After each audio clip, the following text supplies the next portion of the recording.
एक बार फिर से आपका बहुत स्वागत है। और इस वक्त की बड़ी खबर आपको बता दें कि जोधपुर के मंडोर मौजूद पन्ना गौशाला को आत्मनिर्भर बनाने की दिशा में अहम कदम उठाया गया है, जिसके लिए गौशाला में गाय के गोबर से लकड़ी बनाने की मशीन लगाई गई है, जिससे रोजाना सैकड़ों किलो गोबर से लकड़ी बनाने का काम शुरू कर दिया गया है।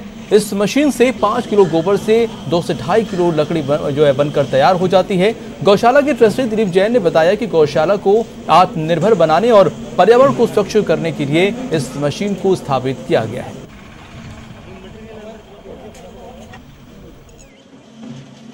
घंटे के अंदर 200 किलो मशीन का उत्पादन होता है और यूनिट बहुत ही कम लगता है, 2 से 3 यूनिट लगता है।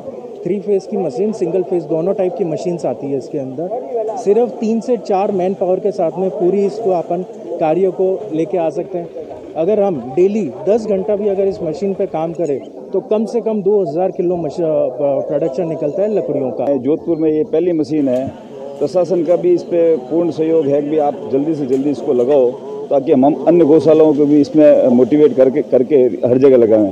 इससे इसमें गौशालाओं को आत्मनिर्भर बनाने में बहुत सहयोग मिलेगा। और ये लकड़ी शमशान घाट में सबसे ज़्यादा काम वहीं आएगी, उसके बाद में बॉयलर वगैरह में उसके बाद में इसका कोशिश की जाएगी।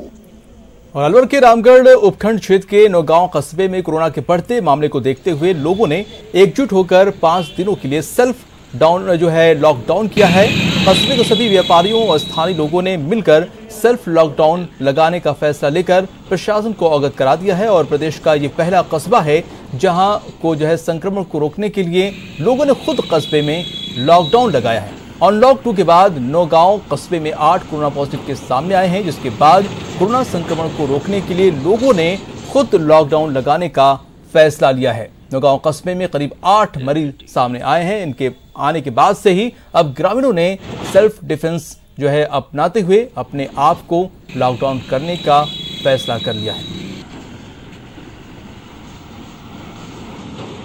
हमारे कस्बा नौगांव में 8 व्यक्ति कोरोना पॉजिटिव आए, जिससे कस्बे में हड़कंप मच गया और पूरा कस्बा एकजुट होकर इस कोरोना महामारी से लड़ने के लिए तैयार हो गया। सारे व्यापारी संगठन कस्बे के एक साथ आए और उन्होंने 5 दिन के लिए पूर्णतः बाजार बंद करने का आह्वान कर दिया। और कल से हमारे कस्बे का सारा बाजार पूर्णतः बंद रहेगा। और राजस्थान में सियासी संकट के बीच में आपको बता दें कि बड़ी खबर ज्योतिरादित्य सिंधिया का ट्वीट सामने आया है। राजस्थान कांग्रेस की आंतरिक कलह पर उन्होंने ट्वीट किया है। पायलट को किया जा रहा है साइडलाइन। सिंधिया ने ट्वीट में कहा है, ज्योतिरादित्य सिंधिया ने कांग्रेस की नीति पर सवाल उठाए हैं। तो बड़ी खबर इस वक्त की आपको बता दें कि ज्योतिरादित्य सिंधिया ने ट्वीट करके सवाल उठाए हैं कांग्रेस की नीतियों पर और कहा है कि पायलट को साइडलाइन किया जा रहा है। तो जिस तरह से राजस्थान में सियासी संकट गहराया हुआ है, ऐसे में ज्योतिरादित्य सिंधिया का ये ट्वीट एक तरह से सियासी सरगर्मियों को और तेज कर दिया है।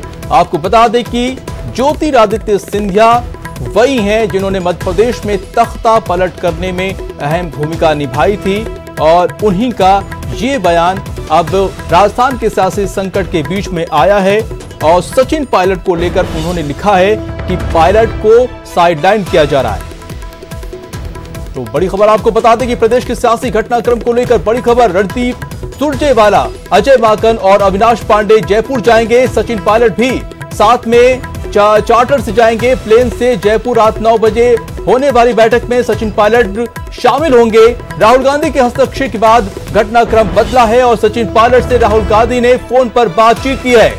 तो पल पल घटनाक्रम बदल रहे हैं। ऐसा लग रहा था कि सचिन पायलट अब उसमें बैठक में मौजूद नहीं होंगे, लेकिन अब खबर आ रही है कि प्रदेश के खबर आ रही कि रणदीप सुरजेवाला, अजय माकन और अविनाश पांडे जयपुर जाएंगे और सचिन पायलट भी चार्टर्ड प्लेन से जाएंगे।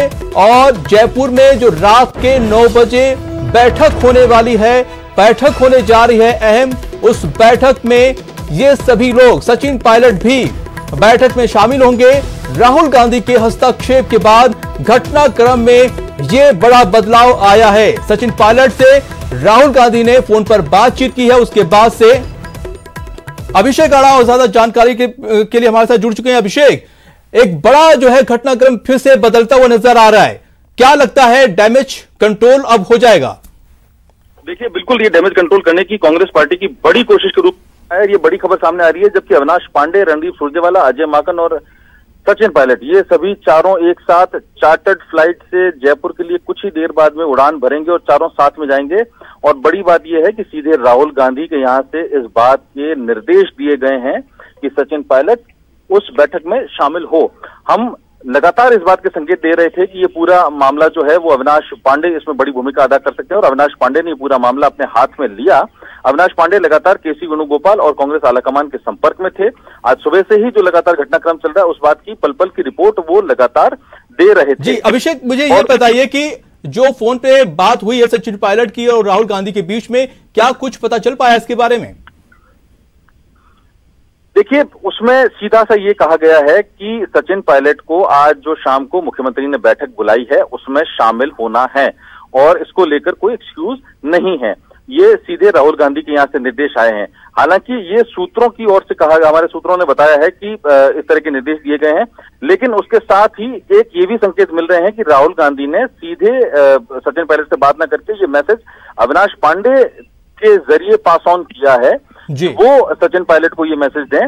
हालांकि इस बात को लेकर कंफ्यूजन जरूर है कि सीधे राहुल गांधी ने सचिन पायलट से बात की है या अविनाश पांडे के जरिए मैसेज पास ऑन कराया गया है, लेकिन ये तय है कि राहुल गांधी ने सीधे निर्देश दिए हैं कि सचिन पायलट और दूसरे अन्य विधायक भी जो हैं, तमाम विधायक हैं, वो सभी आज जो सीएम ने बैठक बुलाई है उसमें अनिवार्य रूप से शामिल हों।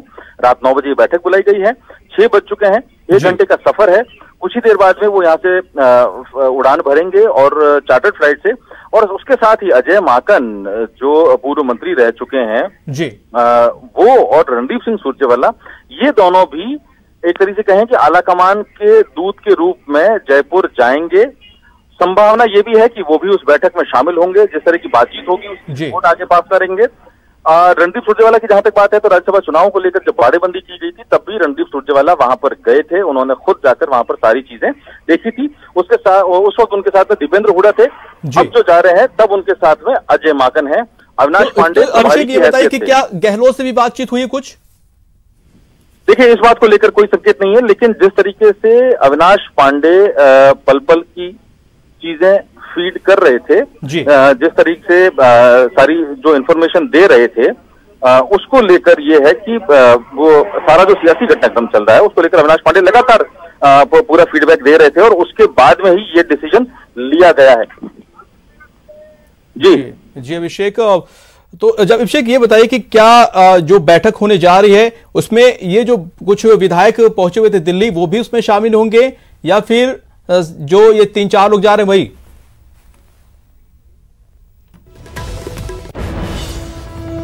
और बड़ी खबर आ रही है, आपको बता दें कि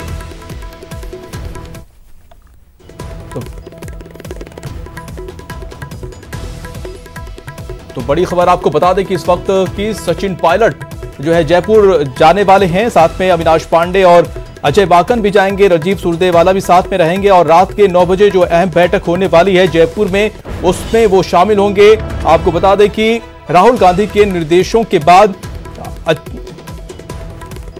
और चलिए अभिषेक आड़ा हमारे साथ लगातार जुड़े हुए हैं, लाइव भी जुड़ चुके हैं, उनसे ही और ज्यादा इस पर रोशनी डालने की कोशिश करते हैं। अभिषेक, अब जो है ये लोग 9 बजे पहुंच जाएंगे, उसके बाद जो बैठक होने वाली है क्या उसमें और चर्चा हो सकती है? क्या ये भी बातें हो सकती हैं कि आइंदा जो है इस तरह की स्थिति पैदा ना हो, इस पर भी कुछ चर्चा हुई होगी?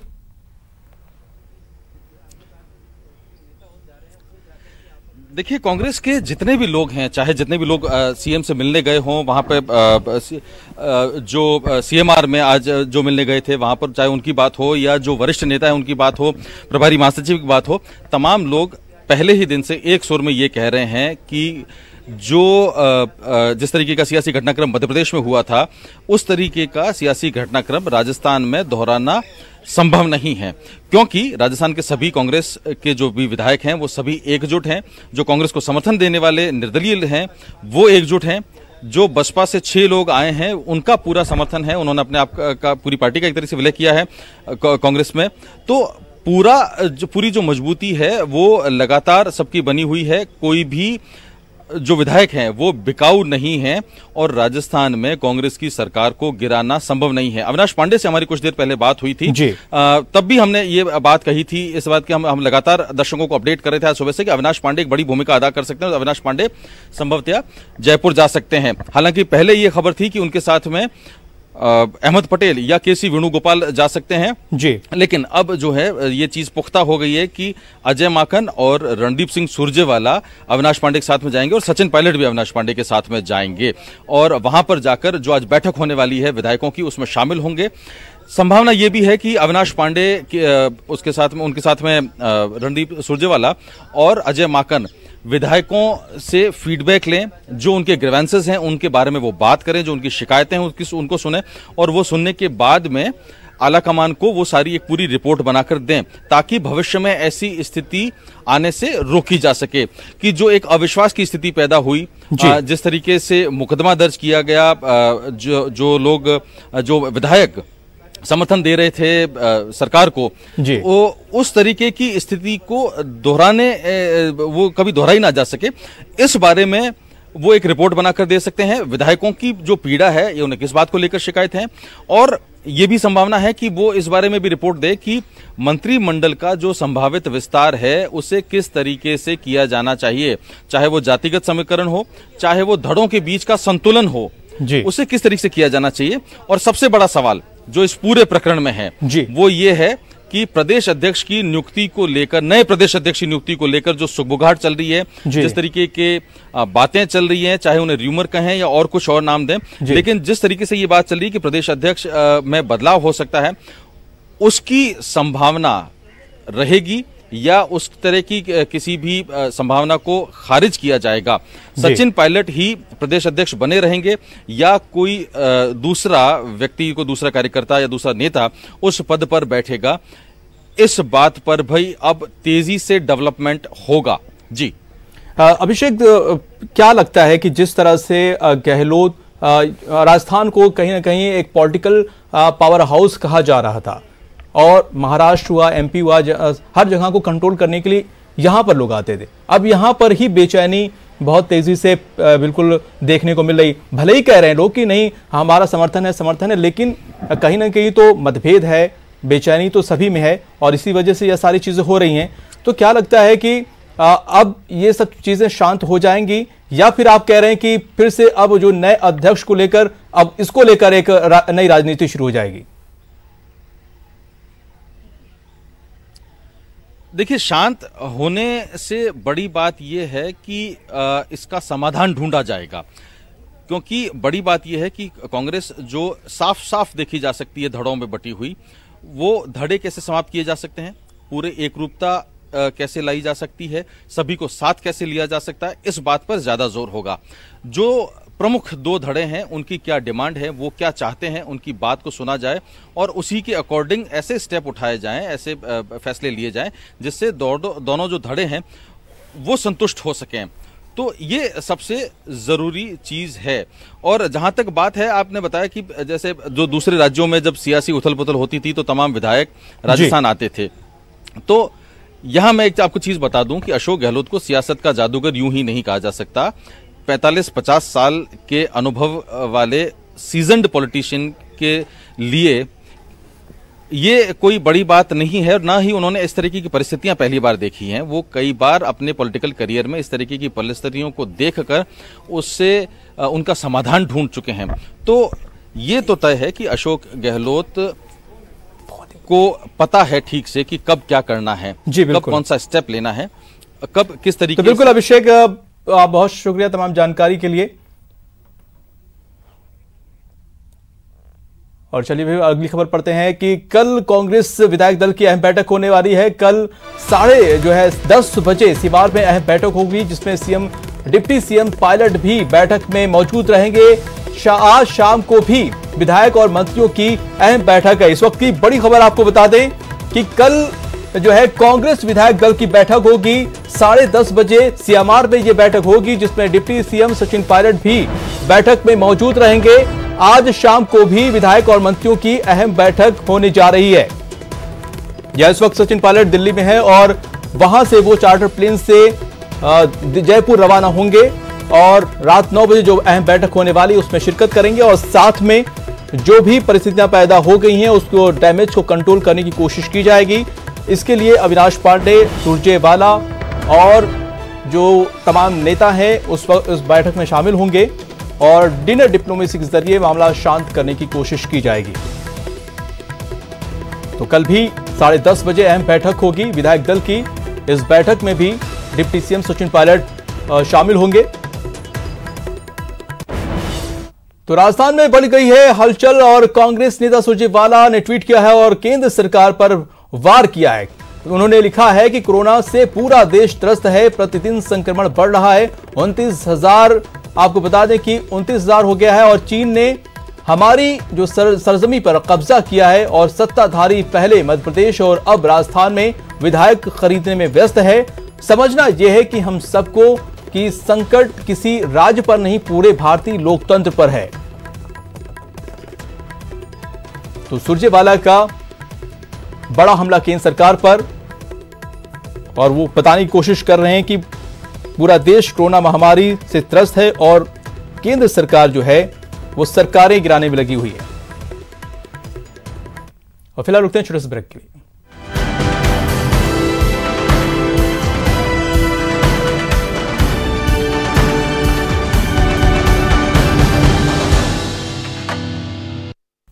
ब्रेक के बाद आपका स्वागत है। सीमा सुरक्षा बल आज देश भर में वृक्षारोपण का अभियान चला रही है।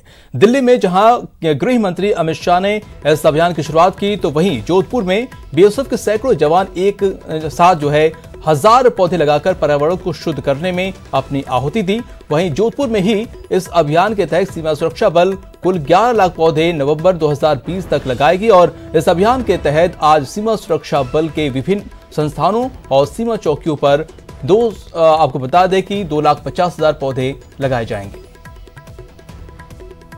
वहीं केंद्रीय गृह मंत्री अमित शाह के दिशा निर्देश पर पैरामिलिट्री फोर्सेज वृक्षारोपण कार्यक्रम का आयोजन कर रही है और इसी कड़ी में जयपुर सीआईएसएफ यूनिट ने भी अपने बम्बाला स्थित बेस पर वृक्षारोपण कार्यक्रम की शुरुआत की है, जिसका आगाज सीआईएसएफ के कमांडेंट वीआईपी सिंह ने किया है और सीआईएसएफ की ओर से वृक्षारोपण के लिए एयरपोर्ट के आसपास के इलाके को चुना है जहां सीआईएसएफ के जवान पौधे लगा रहे हैं। देश भर के पैरामिलिट्री फोर्सेस को गृह मंत्रालय की तरफ से 1,50,000 पेड़ लगाने का निर्देश मिला है, जिसमें जयपुर सीआईएसएफ यूनिट को 1700 पेड़ लगाना है। 700 पेड़ लगाने का हमारा लक्ष्य है और बाकी हमारा जो टारगेट है वो लगभग 1700 पेड़ों का है। और अगले सप्ताह में हमने वन विभाग के साथ में कोऑर्डिनेशन करके एक वन महोत्सव का भी आयोजन कर रहे हैं, जिसमें हमारे कैंपस के बाहर जो हम प्लांटेशन कर सकते हैं वो उसमें हमने टारगेट रखा है। तो आज का जो हमारा टारगेट है कि हम अपने कैंपस में जो पेड़ लगाएं और सभी आदमी एक एक पेड़ अडॉप्ट करें और वो टारगेट रखें कि उस पेड़ को सर्वाइव करवाएं। और कोरोना की तेज रफ्तार पर ब्रेक लगाने के लिए अब नए फॉर्मूले को आजमाया जा रहा है। कर्नाटक की ही तरह उत्तर प्रदेश में भी अब हफ्ते में सिर्फ 5 दिन का काम होगा, जबकि वीकेंड के दौरान पूरे उत्तर प्रदेश में लॉकडाउन रहेगा।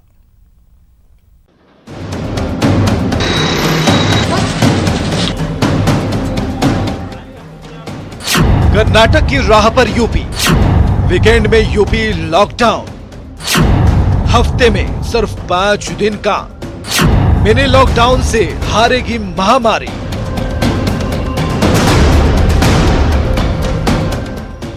ये तस्वीरें यूपी की हैं, जो अब हर शनिवार और रविवार को नजर आने वाली। वजह है तेजी से फैल रहा कोरोना की रफ्तार पर ब्रेक लगाना।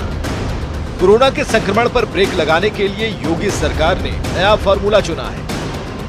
यूपी सरकार को कोरोना से निपटने के लिए वीकेंड लॉकडाउन फॉर्मूला लागू करने वाली है। संक्रमण को रोकने के लिए यूपी में अब हर हफ्ते वीकेंड लॉकडाउन लगेगा। प्रदेश में हर हफ्ते शनिवार और रविवार को लॉकडाउन रहेगा। सभी बाजार और दफ्तर बंद रहेंगे, यानी प्रदेश में सभी बाजार और दफ्तर हफ्ते में सिर्फ 5 दिन ही खुलेंगे। कोरोना संकट से निपटने के लिए यूपी में नया प्लान लागू करने का फैसला ले लिया गया है। आपको बताएं कि यूपी से पहले कर्नाटक और मध्य प्रदेश के कुछ जगहों पर वीकेंड फॉर्मूले पर काम जारी है। कर्नाटक में 2 अगस्त तक हर शनिवार और रविवार को सभी बाजार और दफ्तर बंद रहेंगे।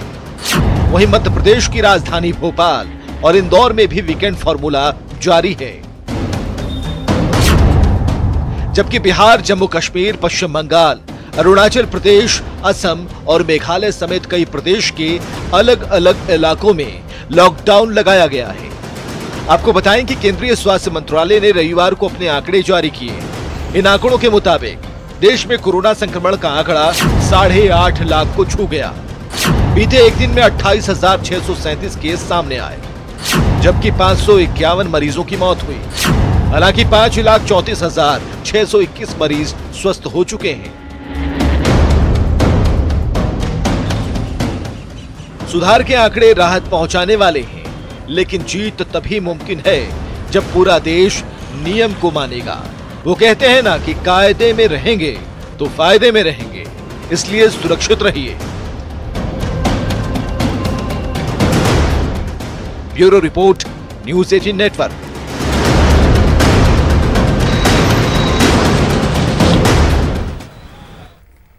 और कोटा के कनवास उपखंड क्षेत्र के ग्राम पंचायतों में खास सुरक्षा योजना में फर्जीवाड़ा कर राशन लेने का मामला लगातार सामने आ रहा है। कनवास उपखंड अधिकारी राजेश डागा के मुताबिक इलाके के आवा और धुलेट ग्राम पंचायत में करीब 203 व्यक्तियों के नाम फर्जी तरीके से जुड़े मिले हैं, जिनमें कई परिवार मृतकों के नाम राशन ले रहे हैं। इसी तरह जिन लड़कियों की शादी हो चुकी है उसके नाम से भी कई लोग राशन उठा रहे हैं। और इसी तरह से जो है लोढ़ा, हेड़ा, दांता और हिंकुनिया ग्राम पंचायत में भी गलत तरीके से राशन लेने का मामला पकड़ा गया है। इन सभी के नाम को राष्ट्रीय खाद्य सुरक्षा योजना से हटाने के लिए जिला रसद अधिकारी को रिपोर्ट भेजी गई है।